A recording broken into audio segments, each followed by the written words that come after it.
জামায়াতের মধ্যেও মুক্তিযোদ্ধা আছে, যুদ্ধাপরাধী না হলে নির্বাচনে সমর্থন দেবে বিএনপি, মন্তব্য নেতাদের। দলটির কাছে মুক্তিযুদ্ধের ব্যাখ্যা ভিন্ন, বলছে আওয়ামী লীগ। 2 বছরের বেশি সাজা হলেই নির্বাচনে অংশ নিতে পারবেন না, হাইকোর্টের এমন রায়ের 2 দিন পরে বিপরীত রায় আরেক বেঞ্চের। আপিলের সিদ্ধান্ত অ্যাটর্নি জেনারেলের। প্রার্থীকে প্রার্থী হিসেবে বিবেচনা করতে হবে, দল হিসেবে নয়, বললেন সিইসি। সারা দেশে আওয়ামী লীগের 281 এবং বিএনপির 696টি মনোনয়নপত্র দাখিল। নির্বাচনের আগে বিভ্রান্তি ছড়াতেই নকল নিউজ সাইট তৈরি করে বানোয়াট সংবাদ প্রচার জড়িত শিবির কর্মীরা, ব্রিফিং এর অ্যাপ। রাজধানী থেকে 2 জন গ্রেফতার। এবং সম্পদের তথ্য গোপনের মামলায় সাদেক হোসেন খোকার ছেলে বিএনপি প্রার্থী ইশরাক হোসেন ও মেয়ে সারিকাকে 4 সপ্তাহের মধ্যে হাইকোর্টের আত্মসমর্পণের নির্দেশ।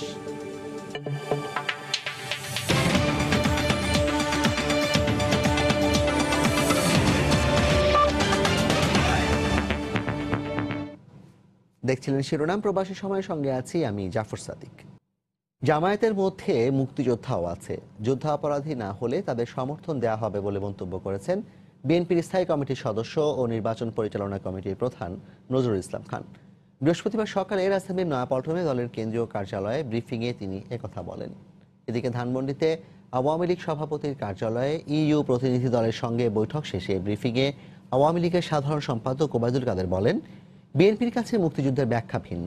দলটির বিরুদ্ধে জঙ্গি সংশ্লিষ্টতার অভিযোগও করেন তিনি। রাজধানীর নয়াপল্টনে বিএনপির কেন্দ্রীয় কার্যালয়ে বৃহস্পতিবার বেলা 11:30টার দিকে নির্বাচনের পরিবেশ পরিস্থিতি নিয়ে সংবাদ সম্মেলন করেন দলের স্থায়ী কমিটির সদস্য ও নির্বাচন পরিচালনা কমিটির প্রধান নজরুল ইসলাম খান। এ সময় ধানের শীষের প্রার্থী হিসেবে জামায়াতের নেতাদের মনোনয়ন দেওয়ার বিষয়টি নিয়ে সাংবাদিকদের প্রশ্নের জবাবে তিনি বলেন, যুদ্ধাপরাধী না হলে কাউকে মনোনয়ন দিতে সমস্যা নেই বিএনপির। কোন যুদ্ধ অপরাধীকে আমরা কোনো প্রতীক দেব না, যুদ্ধ অপরাধীকে দেব না। কেউ যুদ্ধ অপরাধ না করে থাকলে তাকে দিতে অসুবিধা কি? জামাতের মধ্যে মুক্তিযোদ্ধাও আছে। বিএনপি 20 দলীয় জোট এবং জাতীয় ঐক্যফ্রন্ট নির্বাচনে যাওয়ার সিদ্ধান্ত ঘোষণার পর থেকেই সরকারের মাথা খারাপ হয়ে গেছে। নির্বাচনী খেলা যেতে আর কি হবে, সেটাতে একের পর এক ফাউল করতেছে তারা। এদিকে দুপুর 12টার দিকে ধানমন্ডিতে আওয়ামী লীগ সভাপতির রাজনৈতিক কার্যালয়ে সংবাদ সম্মেলন করেন দলের সাধারণ সম্পাদক ওবায়দুল কাদের। তিনি বলেন, জামায়াত ছাড়া বিএনপি অচল, তারা সমানভাবেই সন্ত্রাসী কর্মকাণ্ডে জড়িত বলেও অভিযোগ করেন তিনি। বিএনপির দৃষ্টিতে তারা সবাই মুক্তিযোদ্ধা, তাদের মুক্তিযুদ্ধের ঘোষক হচ্ছে জিয়াউর রহমান, কাজে তাদের মুক্তিযুদ্ধের ব্যাখ্যা হবে। জামাত ছাড়া বিএনপি অচল, তারা একসঙ্গেই কাজ করছে, একসঙ্গেই সন্ত্রাস করছে, একসঙ্গেই সাম্প্রদায়িক রাজনীতি করছে। সাম্প্রদায়িকতার বড় নাম্বার 1 পৃষ্ঠপোষকই হচ্ছে বিএনপি। এর আগে ইউরোপীয় ইউনিয়নের প্রতিনিধি দলের সাথে একাদশ জাতীয় সংসদ নির্বাচনের পরিবেশ নিয়ে প্রায় 1 ঘন্টা বৈঠক করেন আওয়ামী লীগের সাধারণ সম্পাদক। বৈঠক শেষে তিনি জানান, নির্বাচনী পরিবেশ ভালো থাকায় পর্যবেক্ষক না পাঠানোর সিদ্ধান্ত নিয়েছে ইউরোপীয় ইউনিয়ন। সালাউদ্দিন সুমন, সময় সংবাদ, ঢাকা।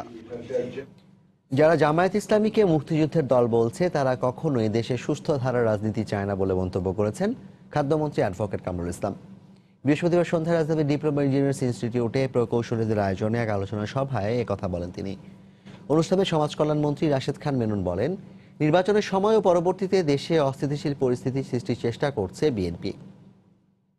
যারা সার্টিফিকেট দেয় জামাত মুক্তিযোদ্ধাদের দল, জামাতে মুক্তিযোদ্ধা আছে, এরা বাংলাদেশের সুস্থ রাজনীতির অন্তরায়। জামাতে মুক্তিযোদ্ধা আছে এই কথা বলে মুক্তিযুদ্ধকে তারা অপমান করছেন, মুক্তিযুদ্ধের অর্জনগুলোকে তারা নস্যাৎ করতে চায়, তারা ধূলিসাৎ করতে চায়। তাদের সাথে গাঁটছড়া বেঁধেছে কে?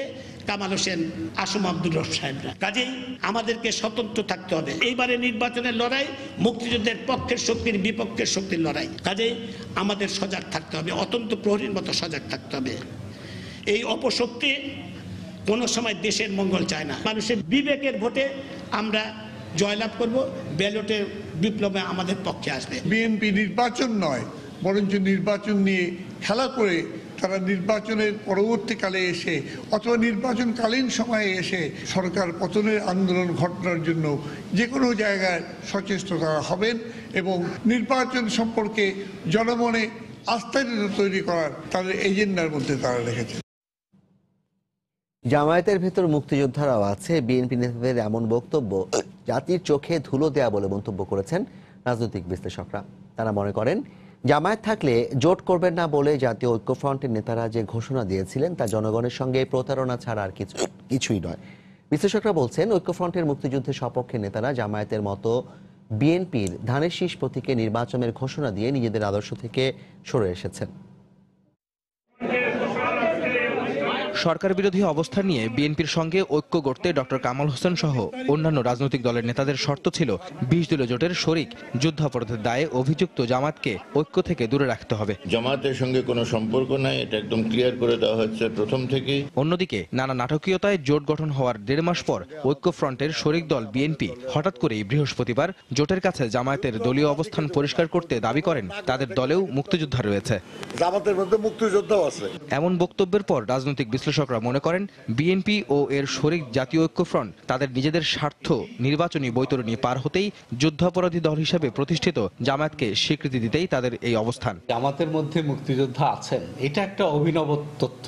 বিএনপি ক্ষমতায় যাওয়ার স্বার্থ হিসেবেই জামাতকে সাথে রেখেছে সবসময়। তাহলে জামাতকে নমিনেশনটা কিভাবে বিএনপি দিবে, এবং সেই নমিনেশনটা দেওয়ার পরে তো সেটাকে একটু জাস্টিফাই করতে হবে। তো সেই জাস্টিফিকেশনের শর্ত হিসেবেই আমার ধারণা যে জনগণের চোখে ধুলা দেওয়ার জন্য এই ধরনের কথাবার্তা বলা হচ্ছে। তারা যে জামাত বিরোধিতার কথা বলেছিলেন সেগুলোকে এখন শেলফে তুলে রেখেছেন। নির্বাচনী বৈতরণী পার হওয়াটাই গুরুত্বপূর্ণ।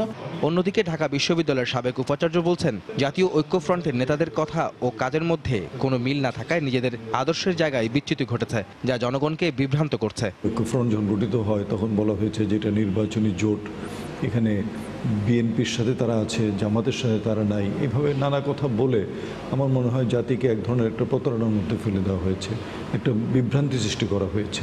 বিএনপি জামাত একই পরিবার, সেই একই পরিবারের সদস্য হিসেবে তারা তো এখন জামাতের প্রতিনিধিরা তারা ধানের শীষ বিএনপির প্রতীক নিয়ে নির্বাচনে অংশগ্রহণের জন্য এগিয়ে যাচ্ছে। আদর্শচ্যুতি ঘটে তখন যা কিছু হওয়ার সেটাই আমরা লক্ষ্য করছি। এই অবস্থায় দ্বিধাগ্রস্ত না হয়ে স্বাধীনতার সপক্ষের শক্তি ও উন্নয়নের ধারা অব্যাহত রাখতে আগামী নির্বাচনে জনগণকেই তার অবস্থান নিতে হবে বলেও মনে করেন এই বিশেষজ্ঞরা। আহমেদ সালেহীন, সময় সংবাদ, ঢাকা। কোনো প্রার্থীকে দলীয় বিবেচনায় না নিয়ে শুধু প্রার্থী হিসেবে বিবেচনা করতে সরকারি কর্মকর্তাদের নির্দেশ দিয়েছেন প্রধান নির্বাচন কমিশনার কে.এম. নুরুল হুদা। বৃহস্পতিবার সকালে নির্বাচন কমিশন সচিবালয় অডিটোরিয়ামে 10 দিন ব্যাপী প্রশিক্ষণ কর্মশালার উদ্বোধনী অনুষ্ঠানে একথা বলেন তিনি। নিরপেক্ষভাবে কাজ করতে কর্মকর্তাদের নির্দেশনা দেন সিইসি। নির্বাচনের মাঠে যেসব সরকারি কর্মকর্তা নিয়োজিত থাকবেন তাদের প্রশিক্ষণের আয়োজনে নির্বাচন কমিশন 10 দিন ব্যাপী এই কর্মসূচিতে বৃহস্পতিবার অংশ নেন 8 জেলার 400 কর্মকর্তা। এতে প্রধান অতিথির বক্তব্যে প্রধান নির্বাচন কমিশনার বলেন, দলমত নির্বিশেষে সবার জন্য সমান সুযোগ রেখে কাজ করতে হবে নিরপেক্ষভাবে। প্রত্যেকটা প্রার্থীর অভিযোগ সম্পূর্ণভাবে নিরপেক্ষ দৃষ্টিভঙ্গিতে সকলের প্রতি সমান সুযোগ সুবিধা প্রদান করে নির্বাচন পরিচালনা করবেন। দলের পরিচয় নেই, তার ব্যক্তির পরিচয় নেই, তার পরিচয় হলো প্রার্থী। সিসি বলেন, মনোনয়নপত্র দাখিলের উৎসব প্রমাণ করেছে নির্বাচনী ব্যবস্থাপনায় আস্থা তৈরি হয়েছে সবার। এই আস্থা কোনোভাবেই যাতে নষ্ট না হয় সেদিকে সতর্ক থাকতেও সরকারি কর্মকর্তাদের নির্দেশ দেন তিনি। বলেন, যার যার দায়িত্ব সঠিকভাবে পালন করলে সুষ্ঠু নির্বাচন অনুষ্ঠানে আর কোনো সন্দেহ নেই। আশা করেছিলাম যে একটা প্রতিদ্বন্দ্বিতাপূর্ণ নির্বাচন হবে, আশা করেছিলাম একটি প্রতিযোগিতামূলক নির্বাচন হবে, সেই প্রত্যাশা পূরণ হয়েছে। আমরা আশা করেছিলাম একটু অংশগ্রহণমূলক নির্বাচন হবে, সে অংশগ্রহণমূলক নির্বাচনের পরিবেশ সৃষ্টি হয়েছে। বিশ্বাস করার সুযোগ সময় এসেছে যে এদেশের যারা রাজনীতি করেন, যারা নির্বাচনে অংশগ্রহণ করবেন, তারা নির্বাচনের আইন আচরণ বিধি মেনে এবং যারা নির্বাচনের দায়িত্ব পালন করবেন মাঠে, তাদের কারণে যেন তাদের আশা এবং তাদের প্রত্যাশাটা কখনো ব্যাহত না হয়। নির্বাচনকে কেন্দ্র করে এখন পর্যন্ত ৩৫০০ কর্মকর্তাকে প্রশিক্ষণ দেওয়া হয়েছে জানিয়ে সিইসি বলেন, এই কার্যক্রম সম্পন্ন করা হবে আগামী সপ্তাহের মধ্যেই। বেলায়েত হোসাইন, সময় সংবাদ, ঢাকা। দলভিত্তিক মনোনয়নপত্র দাখিলের চূড়ান্ত হিসেব প্রকাশ করেছে নির্বাচন কমিশন। এতে দেখা যায় সারা দেশে আওয়ামী লীগের পক্ষে মনোনয়নপত্র জমা পড়েছে 281টি, অন্যদিকে বিএনপির পক্ষে জমা পড়েছে 696টি। এছাড়া জাতীয় পার্টির মনোনয়নপত্র জমা পড়েছে 233টি। স্বতন্ত্র প্রার্থিতার জন্য মনোনয়নপত্র জমা দিয়েছেন 498 জন। অন্যান্য রাজনৈতিক দলের পক্ষে জমা পড়েছে 1357টি। সব মিলিয়ে নিবন্ধিত রাজনৈতিক দলগুলোর প্রতীকে জমা হয়েছে 2567টি মনোনয়নপত্র। নির্বাচন কমিশনের দেওয়া তথ্য অনুযায়ী সারা দেশের 300টি সংসদীয় আসনে সর্বমোট মনোনয়নপত্র দাখিল হয়েছে 3065টি। দণ্ডিত ব্যক্তিদের নির্বাচনে অংশগ্রহণ নিয়ে ভিন্ন ভিন্ন মত দিয়েছেন হাইকোর্টের আলাদা দুটি বেঞ্চ। 2 বছরের বেশি দণ্ড হলেই নির্বাচনে অযোগ্য হবে মঙ্গলবার হাইকোর্টের একটি দ্বৈত বেঞ্চের আদেশ দিলেও আজ হাইকোর্টের একক বেঞ্চ আদেশ দেন দণ্ড স্থগিত বা আপিল বিচারাধীন থাকলেই তিনি নির্বাচনের যোগ্য বলে বিবেচিত হবেন। এ মতকে সাংঘর্ষিক উল্লেখ করে আদেশের বিরুদ্ধে আপিল করার কথা জানিয়েছেন অ্যাটর্নি জেনারেল। সংবিধানের 66 অনুচ্ছেদের 2 ঘ মতে নৈতিক স্খলনের মতো ফৌজদারি অপরাধে 2 বছরের বেশি দণ্ড হলেই তিনি নির্বাচনের অযোগ্য হবেন। এমনকি খালাসের পরও তাকে নির্বাচনের জন্য অপেক্ষা করতে হবে আরও 5 বছর। সংবিধানের বিধান সামনে রেখে 2 বছরের বেশি দণ্ডপ্রাপ্তরা নির্বাচনের অযোগ্য বলে মঙ্গলবার আদেশ দিয়েছিলেন উচ্চ আদালতের একটি দ্বৈত বেঞ্চ। দণ্ড বা সাজা স্থগিতের কোনো বিধান নেই উল্লেখ করে আপিল বিচারাধীন দেখিয়েও নির্বাচনে অংশ নেওয়ার সুযোগ নেই বলেও মত দেন আদালত। হাইকোর্টের এই আদেশ বহাল থাকে আপিল বিভাগেও। দণ্ড স্থগিত চেয়ে বিএনপির এক মনোনীত প্রার্থীর আবেদনে বৃহস্পতিবার ভিন্ন মত দিয়েছেন উচ্চ আদালতের একটি একক বেঞ্চ। দণ্ড স্থগিত করে আদালত বলেছেন, দণ্ডের বিরুদ্ধে আপিল বিচারাধীন থাকলেই তিনি নির্বাচনের যোগ্য বলে বিবেচিত হবেন। এই আদেশকে সাংঘর্ষিক উল্লেখ করে অ্যাটর্নি জেনারেল বলছেন, আপিল বিভাগে যাবেন তারা। যে কোনো দণ্ডপ্রাপ্ত ব্যক্তি তিনি যদি আপিল দায়ের করেন আর সে আপিল যদি পেন্ডিং থাকে তখন তার সাজাটা অনারেবল হাইকোর্ট ডিভিশন যদি সাসপেন্ড করে তাহলে তিনি আর্টিকেল 66 সাব আর্টিকেল 2D অনুযায়ী তিনি নির্বাচন করার অযোগ্য হবেন না। ডিভিশন বেঞ্চের বিপরীত ধর্মী আদেশ হলো এটা। এই আদেশের বিরুদ্ধে নিশ্চয়ই আমরা আপিল বিভাগ করব। এই অর্ডার দিয়ে যদি কেউ নির্বাচনে অংশগ্রহণ করতেও চায় কিন্তু আপিল বিভাগ যদি এটাকে সেটিসাইড করে তখন তার সে অধিকার থাকবে না। ফলে সাংঘর্ষিক এই অবস্থার সুরাহার জন্য আপিল বিভাগের দিকে তাকিয়ে আছেন আইনজীবীরা। একজন বিচারক। আফজাল হোসেন, সময় সংবাদ, ঢাকা।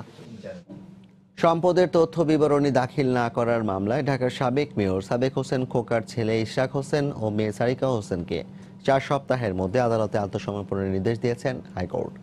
তাদের আগাম জামিনের আবেদন নিষ্পত্তি করে বিচারপতি মোহাম্মদ নজরুল ইসলাম তালুকদার ও বিচারপতি KM হাফিজুল আলমের হাইকোর্ট বেঞ্চ আদেশ দেন। ইশরাক একাদশ জাতীয় নির্বাচনে ঢাকা 6 আসনে বিএনপির মনোনীত প্রার্থী। সম্পদের তথ্য বিবরণী চেয়ে দুর্নীতি দমন কমিশন 2008 সালের 1 সেপ্টেম্বর ইশরাক ও সারিকাকে আলাদা নোটিশ দেয়, কিন্তু তারা সম্পদের তথ্য বিবরণী না দেয় 2010 সালের 29 ও 30 আগস্ট রমনা থানায় 2টি মামলা করে দুদক। এর 8 বছর পর হাইকোর্টে আগাম জামিনের আবেদন করেন খোকার ছেলে ও মেয়ে। এফআইআর হওয়ার 8 বছর পরে এসে আগাম জামিন চাওয়ার বিধান নাই এবং দুপক্ষ শুনে মহামান্য হাইকোর্ট ডিভিশন সাদিক হোসেন খোকার ছেলে এবং মেয়েকে আগামী 4 সপ্তাহের মধ্যে ঢাকার মুখ্য মহানগর হাকিম আদালতে আত্মসমর্পণের নির্দেশ দিয়েছেন এবং যদি ওনারা 4 সপ্তাহের মধ্যে আত্মসমর্পণ করে আইন অনুযায়ী যদি ওনারা কোনো জামিনের দরখাস্ত দিয়ে থাকে সেটা নিষ্পত্তি করার জন্য বলেছেন। একাদশ জাতীয় সংসদ নির্বাচনে আওয়ামী লীগ থেকে এই পর্যন্ত 231 জন প্রার্থীকে মনোনয়ন দেওয়া হয়েছে। এর মধ্যে অনেক হেভিওয়েট প্রার্থী বাদ পড়েছেন, দলে জায়গা করে নিয়েছেন 45 জন নতুন মুখ। কয়েকটি আসনে রাখা হয়েছে একাধিক প্রার্থী। সবশেষ প্রার্থীর পক্ষে মাঠ যাচাই করতেই এমনটি করেছেন বলে দাবি সাধারণ সম্পাদকের। দলের গুরুত্বপূর্ণ প্রার্থীরা এবার কে কোথায় নির্বাচন করছেন তা থাকছে ওবায়দুল্লাহ মামুনের প্রতিবেদনে। একাদশ জাতীয় সংসদ নির্বাচন অনুষ্ঠানে চলতি মাসের 9 তারিখ দলীয় মনোনয়ন ফরম বিক্রি শুরু করে ক্ষমতাসীন দল আওয়ামী লীগ। 4 দিনে মোট 4023টি মনোনয়ন ফরম বিক্রি করে দলটি। যাচাই বাছাই শেষে গত রোববার দলের প্রার্থী তালিকা চূড়ান্ত করে আওয়ামী লীগ। দলীয় সভানেত্রী ও প্রধানমন্ত্রী শেখ হাসিনা নির্বাচন করবেন গোপালগঞ্জ 3 ও রংপুর 6 আসন থেকে, আর দলের সাধারণ সম্পাদক ওবায়দুল কাদের নোয়াখালী 5 আসন থেকে নির্বাচন করবেন। আওয়ামী লীগের 4 যুগ্ম সাধারণ সম্পাদকের মধ্যে মাহবুবুল আলম হানিফ নির্বাচন করবেন কুষ্টিয়া 3, ডাক্তার দীপুমণি লড়বেন চাঁদপুর 3 থেকে। বাকি 2 জন এবার মনোনয়ন পাননি। দলের ৮ সাংগঠনিক সম্পাদকের মধ্যে খালিদ মাহমুদ চৌধুরী দিনাজপুর ২, চট্টগ্রাম ৯ আসন থেকে লড়বেন মহিবুল হাসান চৌধুরী নওফেল, শরীয়তপুর ২ আসন থেকে লড়বেন এনামুল হক শামীম, বাদ পড়েছেন সাংগঠনিক সম্পাদক BM মোজাম্মেল হক, বাহাউদ্দিন নাসিম। আওয়ামী লীগের সভাপতি মণ্ডলীর অন্যতম সদস্য মোহাম্মদ নাসিম সিরাজগঞ্জ ১, কাজী জাফরুল্লাহ ফরিদপুর ৪, গোপালগঞ্জ ১ থেকে ফারুক খান নির্বাচন করবেন। শেরপুর ২ থেকে লড়ছেন মতিয়া চৌধুরী। প্রথমে নাম ঘোষণা না করলেও পরে জানা যায় ফরিদপুর ২ আসন থেকে লড়ছেন সাজেদা চৌধুরী। উপদেষ্টা মণ্ডলীর মধ্যে তোফায়েল আহমেদ নির্বাচন করছেন ভোলা ১ থেকে, আমির হোসেন আমু ঝালকাঠি ২ আর গোপালগঞ্জ ২ আসন থেকে নির্বাচন করছেন শেখ সেলিম। ঢাকা ২ আসন থেকে লড়বেন অ্যাডভোকেট কামরুল ইসলাম। এছাড়া সাবেক সাধারণ সম্পাদক সৈয়দ আশরাফুল ইসলাম নির্বাচন করবেন কিশোরগঞ্জ ১ থেকে, তবে এই আসনটিতে ২ জনের নাম রয়েছে। আর নতুন মুখ ও আলোচিত প্রার্থীদের মধ্যে রয়েছে মাদারীপুর ৩ আসন থেকে দলের দপ্তর সম্পাদক ও প্রধানমন্ত্রীর বিশেষ সহকারী ডক্টর আব্দুস সোবহান গোলাপ, মাগুরা ১ আসন থেকে প্রধানমন্ত্রীর APS সাইফুজ্জামান শিখর, বাগেরহাট ২ আসনে লড়ছেন শেখ হেলালের ছেলে শেখ সারহান নাসের তন্ময়। এছাড়া ক্রিকেট তারকা মাশরাফি নয়াইল ২ ও দলের সাবেক সাধারণ সম্পাদক আব্দুল জলিলের ছেলে নিজামুদ্দিন জলিলও রয়েছেন এ তালিকায়। ওবায়দুল্লাহ মামুন, সময় সংবাদ, ঢাকা। নির্বাচনে বেগম খালেদা জিয়ার অংশগ্রহণ অনিশ্চিত হয়ে পড়লেও দলীয় মনোনয়ন জমা দিয়ে ভোটের লড়াইয়ে নামলেন বিএনপির হেভিওয়েট প্রার্থীরা।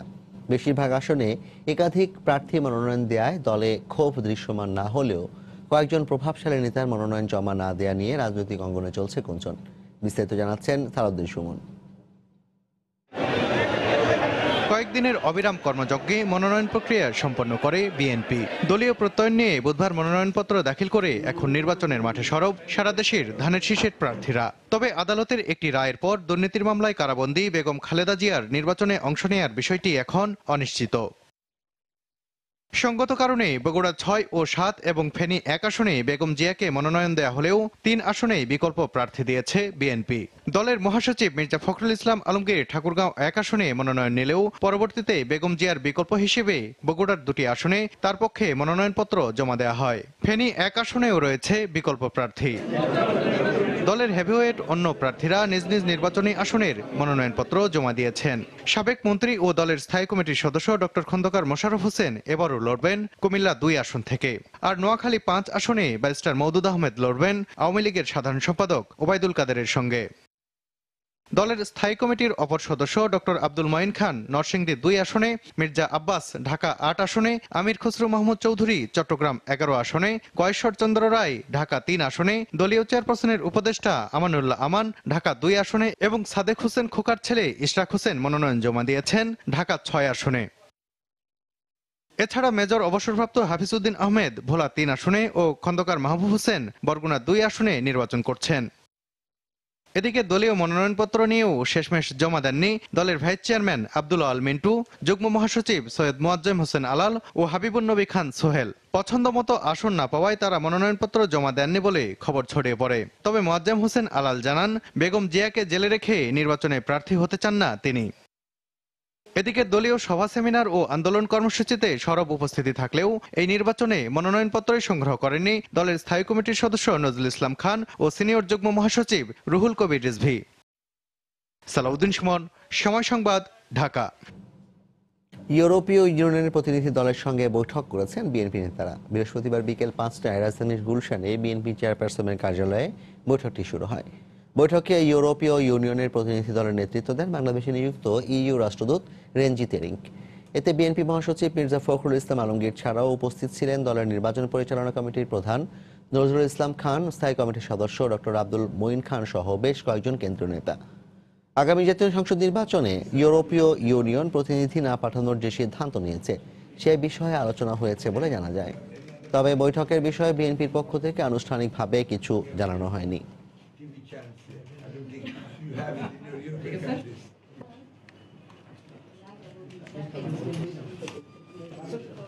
আসন্ন জাতীয় সংসদ নির্বাচনে তরুণ প্রজন্মকে মুক্তিযুদ্ধের পক্ষের শক্তিকে সমর্থন দেওয়ার আহ্বান জানিয়েছে সম্প্রীতি বাংলাদেশ নামের একটি সামাজিক সংগঠন। বৃহস্পতিবার দুপুরে রাজধানীর সিরডাপ মিলনায়তনে এই সংগঠনের আয়োজনে আসন্ন নির্বাচন তরুণ প্রজন্মের ভাবনা শীর্ষকে এক গোলটেবিল আলোচনা সভায় বক্তারা এ আহ্বান জানান। আলোচনায় অংশ নেন দেশের অভিনেতা, সাংবাদিক সহ বিভিন্ন সামাজিক সংগঠনের শীর্ষ নেতারা। এ সময় তরুণরাও আসন্ন নির্বাচন নিয়ে তাদের প্রত্যাশার কথা তুলে ধরেন।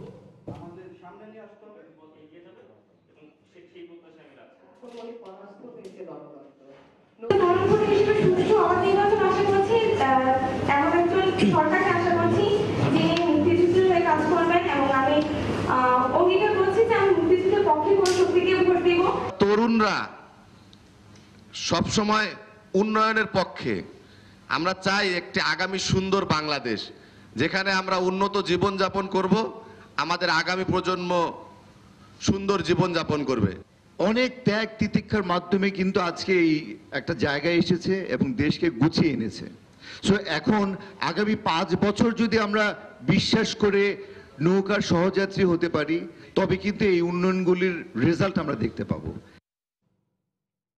মৌলবাদী দমন এবং সংখ্যালঘু সুরক্ষা আইন প্রণয়নে নির্বাচনী ইশতেহারে স্পষ্ট বক্তব্য রাখতে রাজনৈতিক দল ও জোটগুলোর প্রতি আহ্বান জানিয়েছে ৭১-এর ঘাতক দলা নির্মূল কমিটি ও হিন্দু বৌদ্ধ খ্রিস্টান ঐক্য পরিষদ। বৃহস্পতিবার দুপুরে জাতীয় প্রেস ক্লাবে সংবাদ সম্মেলনে এই দাবি জানান সংগঠনের নেতারা। সংবিধানে রাষ্ট্রের 4 মূলনীতির কথা বলা হয়েছে। আমরা আশা করব প্রত্যেকটা দল যেন এই 4 মূলনীতির প্রতি তারা দায়বদ্ধ থাকেন।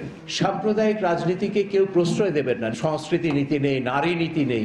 সমস্ত রাজনৈতিক জোট যারা নির্বাচনের প্রতিদ্বন্দ্বিতা করছেন তারা এগুলো তাদের ইশতেহারের মধ্যে রাখবেন, যাতে করে আমরা সমস্ত মানুষকে, দেশের সমস্ত নাগরিককে এই প্রতিশ্রুতি দিতে পারি না আমরা ধর্মের নামে, বর্ণের নামে, জাতিসত্তার নামে কোনো বৈষম্যে বিশ্বাস করি না। জনসংহতি সমিতির সভাপতি সন্তু লারমা বলেছেন, পার্বত্য চট্টগ্রামে গ্রহণযোগ্য নির্বাচনের জন্য গণবিরোধী তৎপরতা বন্ধ করা জরুরি। পার্বত্য শান্তি চুক্তির 21 বছর পূর্তি উপলক্ষে বৃহস্পতিবার সকালে রাজধানীর একটি হোটেলে সংবাদ সম্মেলনে বক্তব্য রাখেন তিনি। এ সময় চুক্তির 2/3 শর্তই বাস্তবায়ন হয়নি বলেও দাবি করেন তিনি। একাদশ জাতীয় সংসদ নির্বাচনের তফসিল ঘোষণার পর অবৈধ অস্ত্র উদ্ধারের নামে পার্বত্য চট্টগ্রামে যৌথ বাহিনীর চলমান অভিযান আরও জোরদার করা হয়েছে। এ যাবৎ পার্বত্য চট্টগ্রামে অবৈধ অস্ত্র উদ্ধারের নামে পরিচালিত প্রত্যেকটি অভিযানে কার্যত পার্বত্য চুক্তি বাস্তবায়নের দাবিতে আন্দোলনরত নেতা, কর্মী ও ব্যক্তিবর্গের উপর দমনপীড়ন চালানো হয়েছে। পার্বত্য চট্টগ্রামে সুস্থ, অবাধ ও গ্রহণযোগ্য নির্বাচনের স্বার্থে সেনাবাহিনী ও আইনশৃঙ্খলা বাহিনীর এই ধরনের গণবিরোধী তৎপরতা অচিরে বন্ধ করা জরুরি। সিলেটের রাজনৈতিক সম্প্রীতি দীর্ঘদিনের। 2013 ও 14 সালেও তার ব্যতিক্রম ছিল না। নির্বাচনেও রাজনৈতিক সম্প্রীতি ধরে রাখে প্রধান দুই দল। এতে কয়েক বছরে এই অঞ্চলের সবগুলো স্থানীয় নির্বাচন হয়েছে অবাধ, সুষ্ঠু ও শান্তিপূর্ণভাবে। আসন্ন জাতীয় সংসদ নির্বাচনেও অতীতের ধারাবাহিকতা চান ভোটাররা। আব্দুল হাদের রিপোর্ট, ছবি তুলেছেন দিগেন সিংহ। কমাস আগে হয়ে গেছে সিলেট সিটি কর্পোরেশন নির্বাচন। একই সময় দেশের অন্যান্য অঞ্চলে অনুষ্ঠিত সিটি নির্বাচন নিয়ে প্রশ্ন তোলা হলেও সিলেটের ভোটাররা ভোট দিয়েছেন নির্বিঘ্নে। আগের বছরগুলোতে ইউনিয়ন পরিষদ, পৌরসভা ও উপজেলা নির্বাচনের ফলাফল নিয়েও প্রশ্ন ওঠেনি। এবারও যেন অতীত ঐতিহ্য বজায় থাকে, সেই প্রত্যাশা ভোটারদের। আমরা অতীতে সিলেট দেখা গেছে কোনো সমস্যা হইছে না, আর এবারও চাই যে এবারও সংসদ নির্বাচনে যাতে কোনো ধরনের সমস্যা না হয়। আগামীতে যে নির্বাচন হচ্ছে সেটাও নিরপেক্ষ হওয়ার জন্য আমি গিয়ে আমার ভোটটা আমি সুন্দরভাবে দিতাম পারতাম, কোনো দাঙ্গা হাঙ্গামা, মারামারি, হাঁটাঘাটি, হিংসা বিদ্বেষ না হই। যে সরকারি যাও, যে দলই যাও, যে নিরপেক্ষ নির্বাচন হোক, ওটা আমরা চাই। এদিকে আগের মতো জাতীয় নির্বাচনেও নিরপেক্ষতা ধরে রাখতে প্রতিশ্রুতিবদ্ধ প্রশাসন। আইনশৃঙ্খলা রক্ষা করে বাহিনী, তাদের দায়িত্ব আছে। যারা প্রার্থী হবেন তাদের দায়িত্ব বলা আছে, যারা রাজনৈতিক দলের কর্মীরা আছেন তাদের দায়িত্ব আছে। আশা করি যার যার দায়িত্ব সুচারুভাবে পালন করবেন। সবাইকে নিয়েই আমরা একটি অবাধ, সুষ্ঠু, নিরপেক্ষ নির্বাচন করতে চাই। আর কেউ যাতে নির্বাচন প্রশ্নবিদ্ধ করতে না পারে সেজন্য তৎপরতা বাড়িয়েছে পুলিশ। ইলেকশনের আগে যাতে সীমান্তে কোনো রকম কোনো অপ্রীতিকর ঘটনা না ঘটে, কোনো অবৈধ জিনিস যেন সীমান্ত দিয়ে প্রবেশ করতে না পারে, সেক্ষেত্রে আমরা একযোগে বিজিবি, পুলিশ, র্যাব আমরা একসঙ্গে এটা কাজ করতেছি। আমরা সতর্ক অবস্থা আছি। সিলেটের অধিকাংশ উপজেলার অবস্থান ভারতীয় সীমান্তে। নির্বাচনে নাশকতার জন্য সীমান্ত দিয়ে কোনো বিস্ফোরক দ্রব্য যাতে দেশে ঢুকতে না পারে সেজন্য সীমান্তবর্তী এলাকায় বাড়ানো হয়েছে বিশেষ নজরদারি।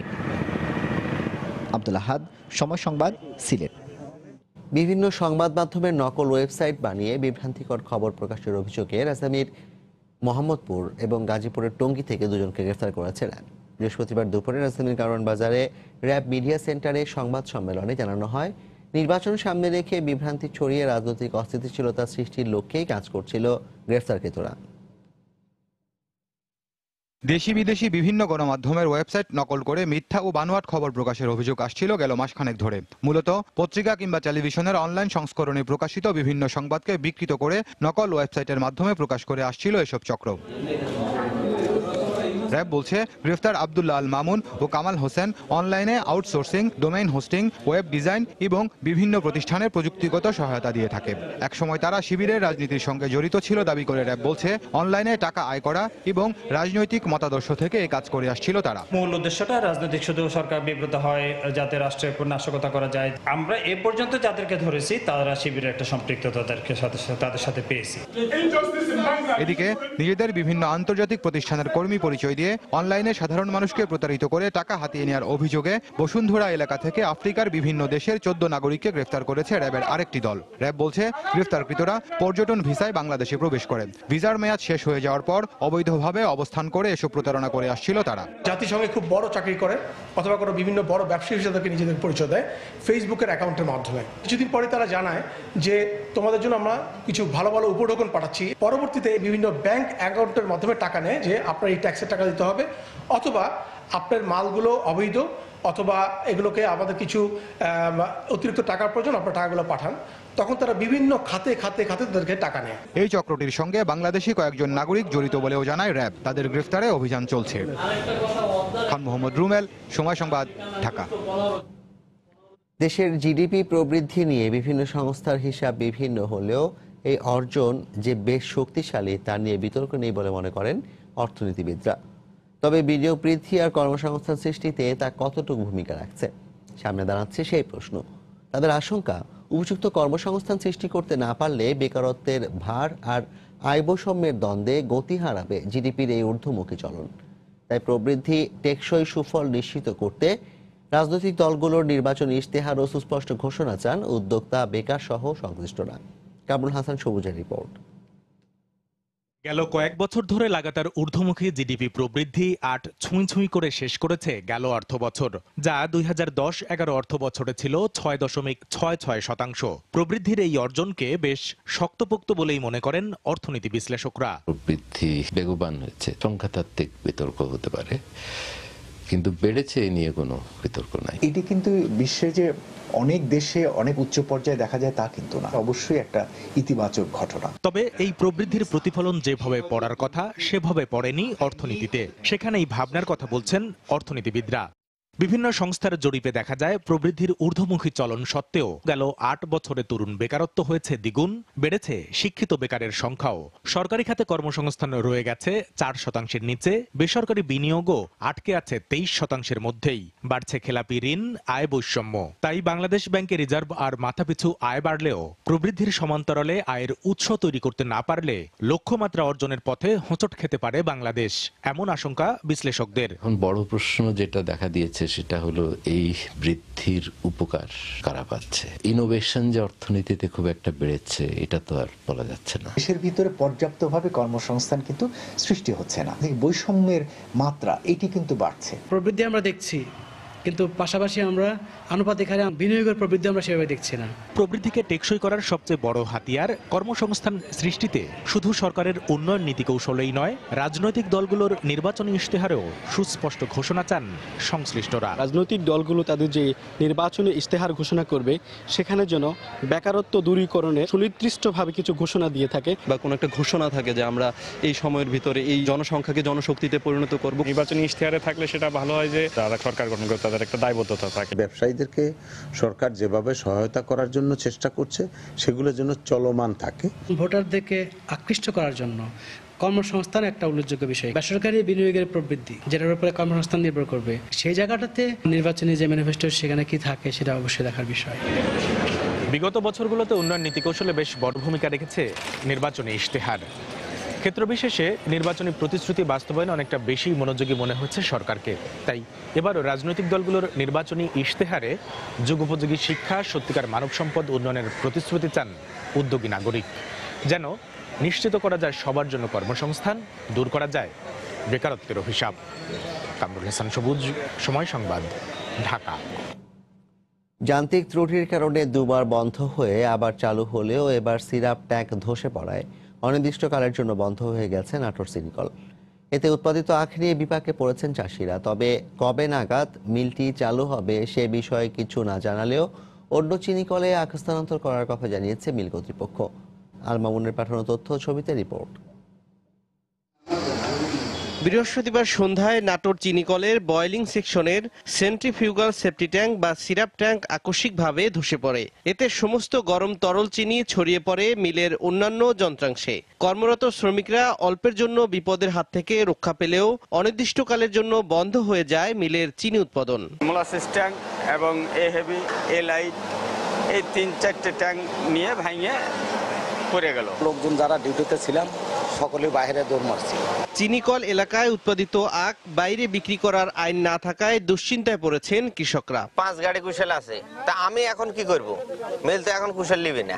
আখগুলা যে আমরা চাষ করলাম, এই আখের কোনো বাইরে কোনো তো বিক্রি করা সম্ভবই না, মিলও ঠিক মতো লিখছে না। তবে আখগুলো অন্য চিনিকলে স্থানান্তর করে কৃষকদের ক্ষতি পোষানোর আশ্বাস দিয়েছে মিল কর্তৃপক্ষ। ঠিক করতে সময় লাগবে, সময়টা নির্দিষ্ট করে বলা সম্ভব হচ্ছে না। আমাদের মারাই কার্যক্রম বন্ধ রাখা হয়েছে। আমরা ইতিমধ্যে নর্থ বেঙ্গল সুগার মিল এবং রাজশাহী সুগার মিলে কর্তৃপক্ষকে সাথে আলাপ করেছি। কেন্দ্রে যে সমস্ত কেন আছে সেগুলো আমরা সেখানে পাঠাবো। গত 16ই নভেম্বর আনুষ্ঠানিকভাবে আখ মারাই করে চিনি উৎপাদন শুরু করে নাটোর চিনিকল। যান্ত্রিক ত্রুটির কারণে উদ্বোধনের 5 ঘন্টা পর ও 18ই নভেম্বর বন্ধ হয়ে আবার চালু হলেও ফের একই কারণে বন্ধ হয়ে গেল চিনিকলটি। চলতি বছর চিনিকলটি 1,58,117 মেট্রিক টন আখ মারাই করে 12,255 মেট্রিক টন চিনি উৎপাদনের লক্ষ্যমাত্রা নির্ধারণ করেছিল। সময় সংবাদ, নাটোর। সিরাজগঞ্জে আলাদা সড়ক দুর্ঘটনায় 5 নারী সহ 7 জন নিহত হয়েছেন। এছাড়া পাবনায় মা-মেয়ে সহ বিভিন্ন স্থানে সড়ক দুর্ঘটনায় নিহত হয়েছেন আরও 3 জন। এসব দুর্ঘটনায় আহত হয়েছেন অন্তত অর্ধশত। তাদেরকে বিভিন্ন হাসপাতালে ভর্তি করা হয়েছে। জেলা প্রতিনিধিদের পাঠানো তথ্য ছবি নিয়ে রিপোর্ট। প্রত্যক্ষদর্শীরা জানান, বৃহস্পতিবার সকালে ঢাকা থেকে পাবনায় যাবার পথে সিরাজগঞ্জের বঙ্গবন্ধু সেতুর পশ্চিম সংযোগ সড়কের পদ্মা এলাকায় নিয়ন্ত্রণ হারিয়ে আরেকটি বাসকে ধাক্কা দেয় আলিফ পরিবহনের একটি বাস। একই সময় অপর দিক থেকে পাথর বোঝায় একটি ট্রাক এলে ত্রিমুখী সংঘর্ষ হয়। এতে বাস দুটি দুমড়ে মুচড়ে খাদে পড়ে যায়। ঘটনাস্থলেই মারা যান এক নারী। আহত অন্তত 50 জনকে উদ্ধার করে সিরাজগঞ্জ জেনারেল হাসপাতাল সহ বিভিন্ন হাসপাতালে ভর্তি করে ফায়ার সার্ভিস। এ সময় চিকিৎসক আরও 4 জনকে মৃত ঘোষণা করেন। এদিকে ভোররাতে পাশের সয়দাবাদ এলাকায় দুটি ট্রাকের সংঘর্ষে আরো 2 জন নিহত হন। এই লোকাল গাড়িটা দিছিল পাশে মেরে দিল। এই গাড়িটা আবার উল্টা আপনার ট্রাক যাচ্ছে ঢাকার উদ্দেশ্যে, ওই ট্রাকের ক্যাবিনে বুঝা পড়ছে। আর আপনার আলিফ গাড়িটা আপনার বাম পাশে রাস্তার ওভারব্রিজে চলে গেছে। অ্যাক্সিডেন্টের 4টি লাশ আমাদের এখানে এসেছে, আমরা সেগুলো মর্গে রেখেছি এবং 10 থেকে 12 জন আমাদের পেশেন্ট এসেছে, আমরা সেগুলো ম্যানেজ করছি। এদিকে পাবনার হেমায়েতপুরে পণ্যবাহী ট্রলির চাপায় ভ্যানের যাত্রী অন্তঃসত্ত্বা নারী রিনা খাতুন ও তার 8 বছরের মেয়ে বর্ষা নিহত হয়। আহত হন গৃহকর্তা ভ্যান চালক আকবর আলী। তাকে উদ্ধার করে পাবনা জেনারেল হাসপাতালে ভর্তি করা হয়। হেল্পার না থাকাতে সামনে ট্রাক থাকাতে ব্যাগ আসতেছিল, ব্যাগ আসতে লাগে পিছনে ভ্যান ছিল, ভ্যান থেকে মা আর মেয়ে পড়ে যায়। স্বামী চিল্লাতে থাকে, তাও শোনে না, তারপর দুজনে স্পট ডেট হয়। এছাড়া ঢাকা আরিচা মহাসড়কে মানিকগঞ্জের শিবালয়ে প্রাইভেট কার সিএনজি অটোরিকশার সংঘর্ষে একজন নিহত হয়েছেন। ফাহরিয়া ফারজানা, সময় সংবাদ। শীতের শুরুতেই নওগাঁয় আশঙ্কাজনকভাবে বেড়েছে শিশুদের নিউমোনিয়া, পেটের পীড়া ও ব্রঙ্কাইটিস রোগ। গত 1 সপ্তাহে প্রায় 1000 শিশুকে সদর হাসপাতালে চিকিৎসা দেওয়া হয়েছে। এছাড়া হাসপাতালে ভর্তি হয়েছে শতাধিক শিশু। হঠাৎ রোগীর চাপ সামাল দিতে হিমশিম খাচ্ছে হাসপাতাল কর্তৃপক্ষ। বিশেষজ্ঞরা বলছেন, বিরূপ আবহাওয়ার কারণে বেড়েছে শিশু রোগের প্রকোপ। নওগাঁ থেকে এমআর রকির রিপোর্ট। সন্ধ্যা থেকে শীতের হিমেল হাওয়ার সাথে সকাল পর্যন্ত হালকা কুয়াশা পড়ছে নওগাঁয়। আর দিনের আলো বাড়ার সাথে বাড়ছে রোদের প্রখরতা। আবহাওয়ার এমন ছন্দপতনের প্রভাব অসহনীয় হয়ে দেখা দিয়েছে শিশুদের উপর। গত 1 সপ্তাহে নওগাঁ সদর হাসপাতালে শীতজনিত রোগে আক্রান্ত হয়ে 1000-এর বেশি শিশু চিকিৎসা নিয়েছে। ডায়রিয়া, নিউমোনিয়া, পেটের পীড়ায় আক্রান্ত হয়ে ভর্তি হচ্ছে শিশুরা। সিরিয়াস অবস্থা, 3টায় যাবত স্যালাইন গেল, তারপরে ভালো হতেছে না। 20-25 দিন হলে গায়ের জ্বর, ঠান্ডার কারণে নিউমোনিয়া, সর্দি, কাশ এগুলা সমস্যা। হঠাৎ শিশু রোগের চাপ বেড়ে যাওয়ায় সেবা দিতে হিমশিম খাচ্ছে হাসপাতাল কর্তৃপক্ষ। সদর হাসপাতালে মাত্র 20টি শিশু বেডের বিপরীতে 100-এরও বেশি শিশু ভর্তি হওয়ায় আলাদা কেবিনে জায়গা করা হয়েছে। সেবা দিতে হিমশিম হচ্ছে না, হচ্ছে আমাদের বেড নিয়ে। 2-3টা করে বাচ্চা দিচ্ছি, রোগী এটা নিজে থাকতে চাচ্ছে না। ওষুধপত্র মোটামুটি পর্যাপ্ত পরিমাণ আছে, কিন্তু যেহেতু আমরা 100 বেডের বরাদ্দ পাতাম আগে বা পাচ্ছি এখনো, এই জন্য আমাদের তো আসলে ওইরকম ভাবে থাকার কথা না। শিশু রোগের কারণে বিচলিত হয়ে অ্যান্টিবায়োটিক ব্যবহার করা থেকে বিরত থাকার পরামর্শ দিয়েছেন শিশু বিশেষজ্ঞরা। বাচ্চার যখনই দ্রুত নিঃশ্বাস দেখা দেবে তখনই যেন তারা নিকটবর্তী হাসপাতালের বা আমাদের যে সিসি আছে, কমিউনিটি সেন্টার আছে, সেখানে যেন যোগাযোগ করে। এই অবস্থায় জেলার 11টি উপজেলা স্বাস্থ্য কমপ্লেক্স ও 374টি কমিউনিটি ক্লিনিক থেকে শীতজনিত রোগের সেবা নেওয়ার তাগিদ দিচ্ছে স্বাস্থ্য বিভাগ। এমআর রকি, সময় সংবাদ, নওগাঁ।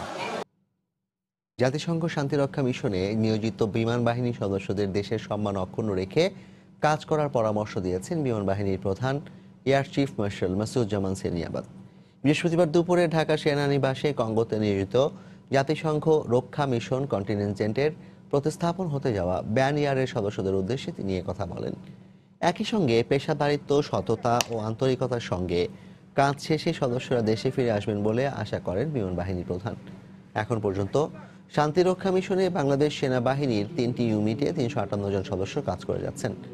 বিমান বাহিনী প্রধান জানান, গেল সময়ে শান্তিরক্ষা ছাড়াও সামাজিক সুরক্ষা ও উন্নয়নে বাংলাদেশের সদস্যরা অংশ নিয়ে সুনাম অর্জন করেছে, যা সেসব দেশে মূল্যায়নও হয়েছে। আগামীতেও তা অক্ষুণ্ণ রাখার আশাবাদ ব্যক্ত করেন বিমান বাহিনী প্রধান।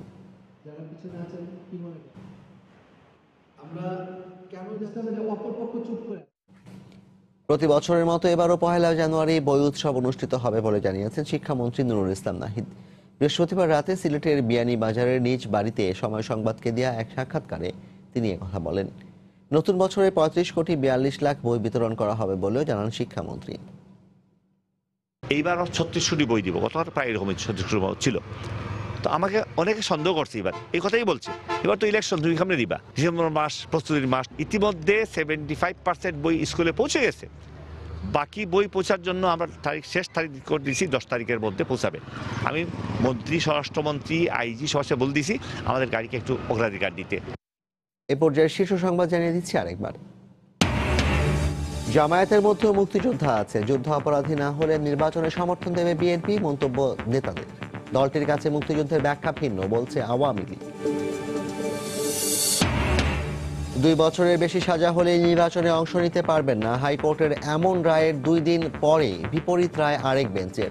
আপিলের সিদ্ধান্ত অ্যাটর্নি জেনারেলের।